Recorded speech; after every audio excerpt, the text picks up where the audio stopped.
各位朋友，大家好，歡迎收睇人氣馬場。其實要喺香港做馬主的確唔容易㗎。咁不過咧，今集嘅嘉賓除咗喺香港養馬超過30年之外，佢名下嘅賽區咧更加贏過超過50場頭馬。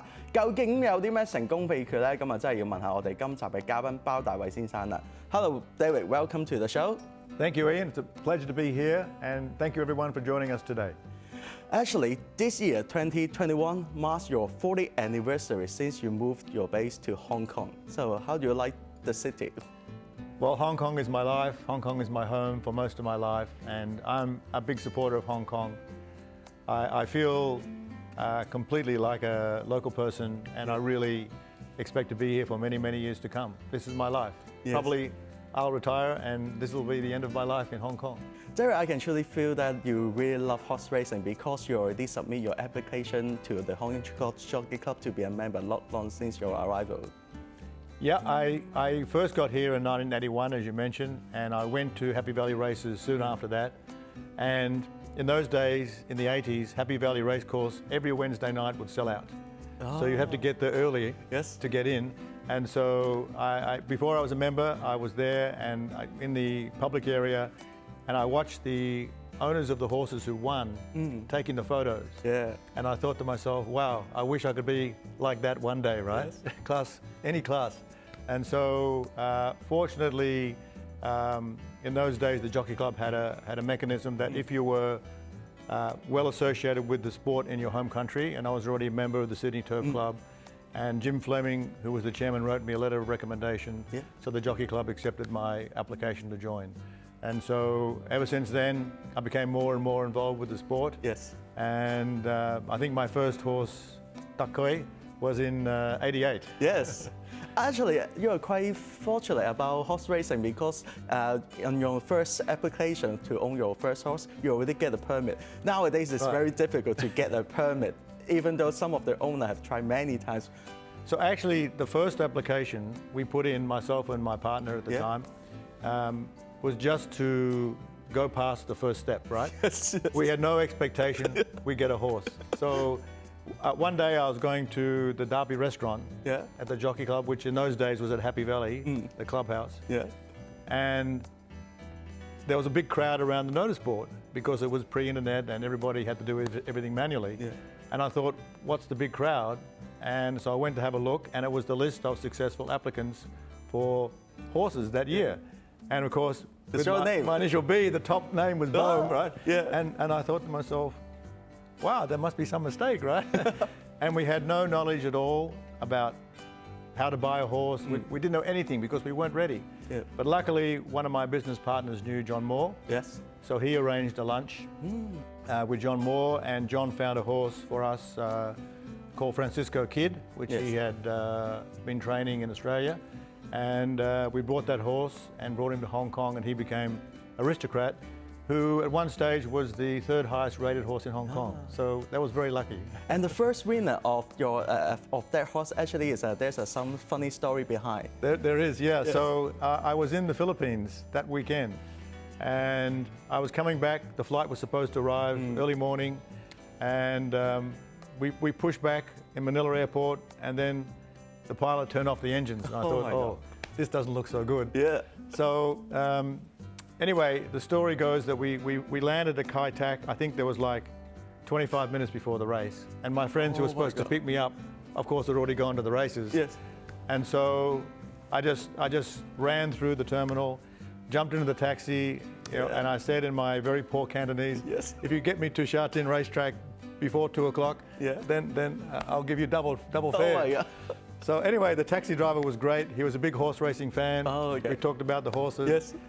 And then we rushed to the track, and I didn't have my badges or anything because my friend was supposed to bring the badges. Yep.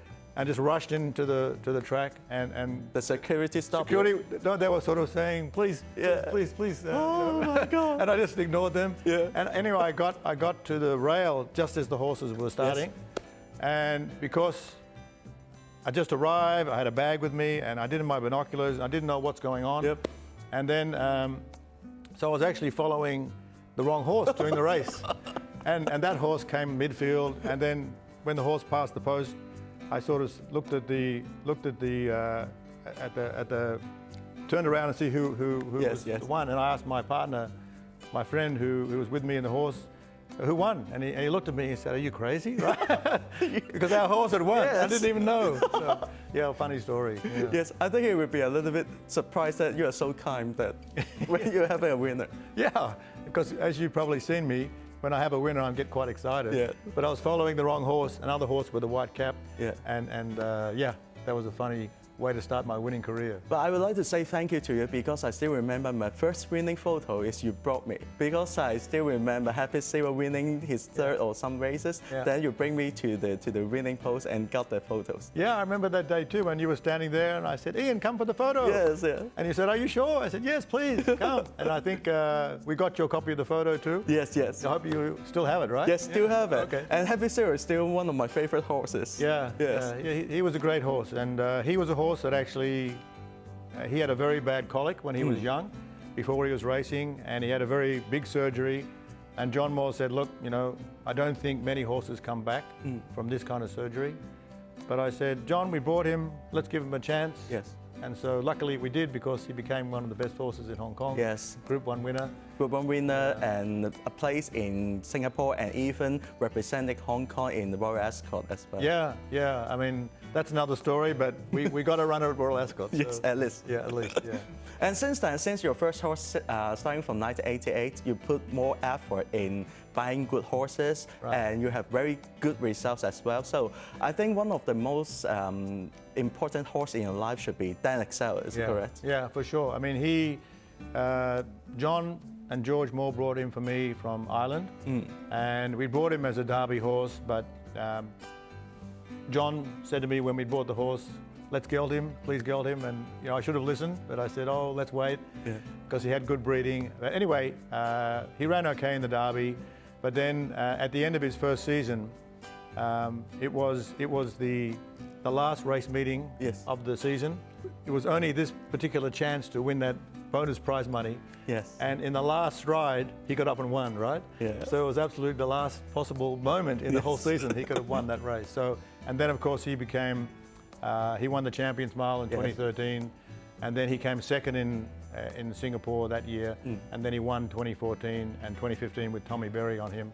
So yeah, he's certainly my wife's favourite horse that we've ever had, and he now lives at Muskoka Farm. Oh. So he's happy in retirement there with actually Air Velocity. So the two of them are buddies living their retirement at Muskoka Farm. Living there, the retirement life. Living their retirement life, yeah. And he still loves polo mints. Yes. So every time I go to see him, unfortunately last year I couldn't, but every time I go to see him, I bring him some polo mints, and he comes jogging over, and you know, he just loves them. Yeah. So from day one, you get involved in Hong Kong racing, that you really rely and trust John Moore. Right. So can you tell us about the relationship between you and John? Yeah, I mean, John is one of my great friends. I mean, we met in '88. As I mentioned, he brought my first horse. In fact, he and his son George brought almost every horse I've ever raced in Hong Kong, with the exception of one, the Claim Light, which we brought ourselves as a young horse from UK. We became very, very close friends. We were very close family friends, not just owner and trainer, but almost like a family.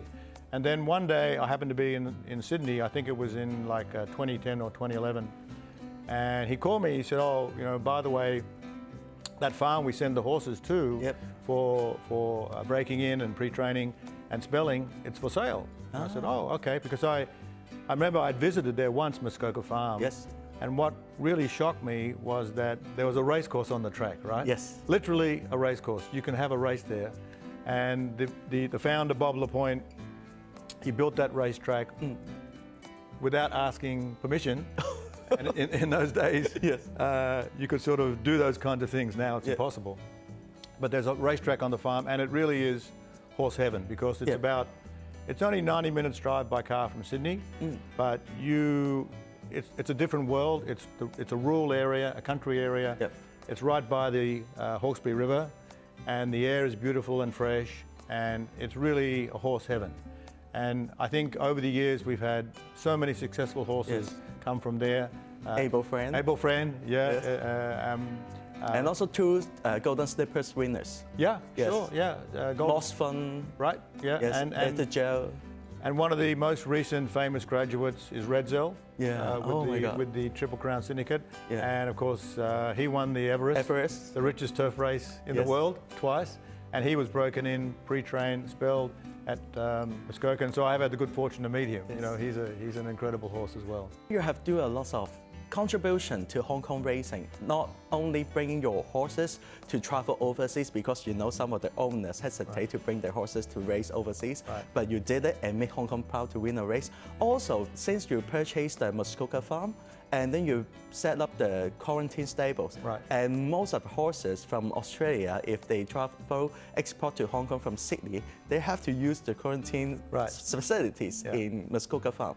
Yeah, I mean, the reason we did that was because one of my close friends and business partners, Anthony Zhang, who's a famous horse owner in Hong Kong. Who's the one who created the Chinese name for you too? He's the one that does, exactly right. And he had a horse that was in quarantine in the Werribee Centre in Australia. Yep. And really sadly, the horse stepped on a nail. The nail, the wound was infected, and nobody took enough attention, and the horse passed away. So, you know, okay, you get insurance, but then you've lost all the pre-training costs and everything, and then you have to try to hurry up and find a different horse and replace.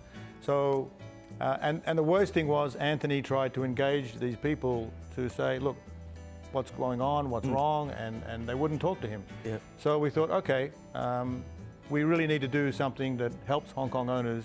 Yeah. And I think the problem with that place is that it wasn't, the employees weren't horse people, right? Yeah. So at Muskoka Farm, all our employees are horse people. They love horses, they love working with horses. So I talked to the Jockey Club, and they were great. Talked to the CEO, Winfred, and to Andrew Harding, and KL, and everyone said, look, it sounds like a good idea. See if you can get the permission. So it's not easy to get permission on these kind of things in Australia. But anyway, after a period of time, we got the permission to build it. And I think actually Secret Sham was the first horse to go through the quarantine centre. Yeah.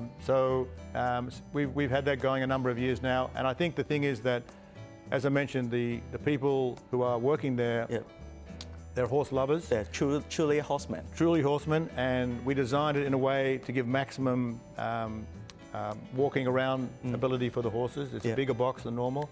And we have a walker. Yes. So every day the horses at least once go on a walker. Yep. Whereas at the previous facility, they just were stuck in the box the whole time for the 3 weeks. So I think from what the trainers tell me, the horses have arrived in much better shape than they used to in the past. So I'm proud of that.